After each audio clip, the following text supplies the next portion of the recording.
Oke, kita semua pasti kenal Bill Gates, sang raksasa teknologi.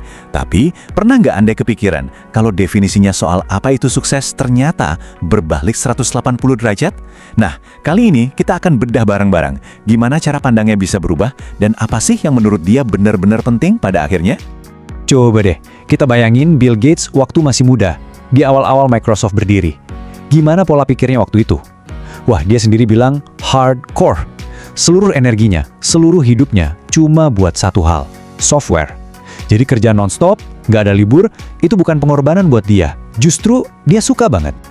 Dan emang ya, fokus yang segila itu jadi bahan bakar utama di balik kesuksesan Microsoft yang luar biasa. Dedikasi total itulah yang mengubah sebuah ide yang awalnya dianggap mustahil, jadi kenyataan yang sekarang ada di hampir setiap meja dan rumah di seluruh dunia. Tapi, terus apa? Kalau seseorang udah mencapai puncak kesuksesan, udah dapat segalanya, apalagi? Pelajaran apa sih yang akhirnya Bill Gates sadari soal apa yang sebenarnya berarti dalam hidup? Jawabannya mungkin bakal bikin Anda kaget.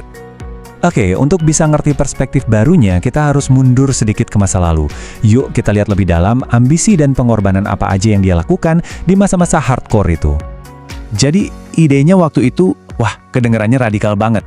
Bahkan dianggap konyol sama banyak orang. Komputer di setiap meja, di setiap rumah, orang-orang mikir, ini anak-anak ngomong apa sih? Tapi justru disinilah kelihatan seberapa kuat keyakinan dan tekadnya, bahkan waktu semua orang meremehkan dia. Tapi tentu aja, kesuksesan dan pertumbuhan pribadinya itu nggak terjadi di ruang hampa. Ada beberapa sosok penting yang diam-diam ikut ngebentuk dia, jauh sebelum dunia sadar kalau dia udah berubah. Pengaruh pertama, dan mungkin yang jadi fondasi paling kuat, itu datang dari ibunya. Ibunya itu bukan cuma nyemangatin dari belakang layar ya, beliau punya ekspektasi yang tinggi. Ibunya juga yang terus-menerus ngingetin Gates buat peduli sama dunia di sekitarnya. Dan yang paling penting, menanamkan satu nilai. Kalau kamu udah berhasil, kamu punya kewajiban untuk memberi kembali. Nah, ini nih, bagian cerita yang mungkin banyak dari kita nggak tahu. Waktu remaja, Gates pernah dikirim ke seorang terapis. Dan pengalaman ini ternyata jadi titik balik yang krusial banget buat hidupnya. Jadi, apa pelajaran penting dari terapisnya? Simpel tapi dalam banget. Dokter Kreasi bikin Gates sadar kalau orang tuanya itu ada di pihaknya. Melawan mereka itu cuma buang-buang energi. Nah, kesadaran inilah yang mengubah total perilakunya dan bikin dia paham kalau cinta dan dukungan keluarga itu adalah fondasi utamanya. Cara pandang baru ini juga kelihatan dari hubungannya sama orang lain. Contoh paling jelas, ya rivalitasnya yang terkenal sama Steve Jobs. Apa benar itu cuma soal persaingan sengit atau ada sesuatu yang lebih dari itu? Kalau kita lihat dari luar, kan kelihatannya mereka musuh bebuyutan. Tapi ternyata di mata Bill Gates sendiri, Steve Jobs itu beda banget. Dia bukan sekedar saingan, tapi seorang jenius yang unik. Gates tuh kagum banget sama instingnya Jobs soal desain, sesuatu yang dia akui bukan keahliannya. Jadi kemampuan mereka itu sebenarnya saling melengkapi, bukan cuma bersaing. Gampangnya gini, Gates itu insinyur kodenya, sementara Jobs itu seniman visinya.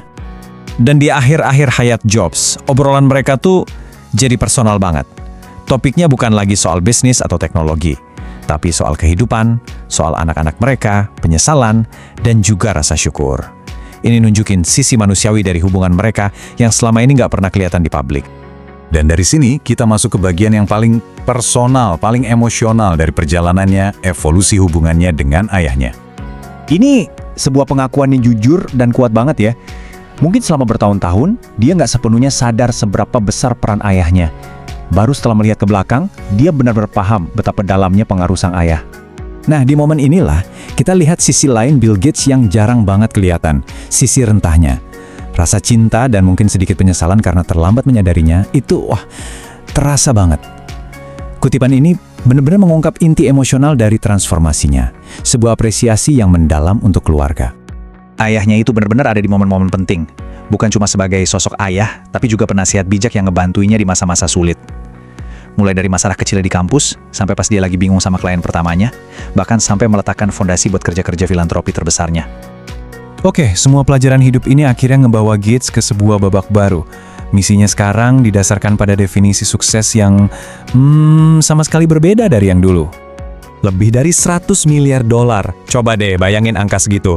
Punya kekayaan sebanyak itu pasti bikin dia mikir dalam banget. Sebenarnya, buat apa sih uang sebanyak ini? Bahkan Gates sendiri mempertanyakan betapa absurdnya jumlah kekayaan sebesar itu. Baginya, itu bukan lagi sekedar angka, tapi sebuah pertanyaan fundamental soal tujuan dan tanggung jawab. Dan disinilah jawabannya, yang ternyata udah ditanamkan sama ibunya dari dulu. Menurut dia, kekayaan ekstrim itu membawa kewajiban moral untuk dikembalikan ke masyarakat. Bukan buat bikin dinasti, tapi buat kebaikan yang jauh lebih besar. Sekarang, fokus dia beralih lagi ke masa depan. Sama seperti software yang dulu mengubah dunia, dia ngelihat kecerdasan buatan atau AI sebagai ujian besar berikutnya buat umat manusia. Penuh potensi, tapi juga penuh risiko. Dan ini membawa kita pada sebuah pertanyaan penutup yang dalam banget. Kalau nanti AI bisa melakukan hampir semua hal yang kita anggap cerdas, lalu apa yang tersisa yang membuat kita jadi manusia? Pertanyaan ini merangkum perjalanan Bill Gates dengan sempurna, dari mengejar kekuatan komputasi sampai akhirnya merenungkan esensi terdalam dari kemanusiaan itu sendiri.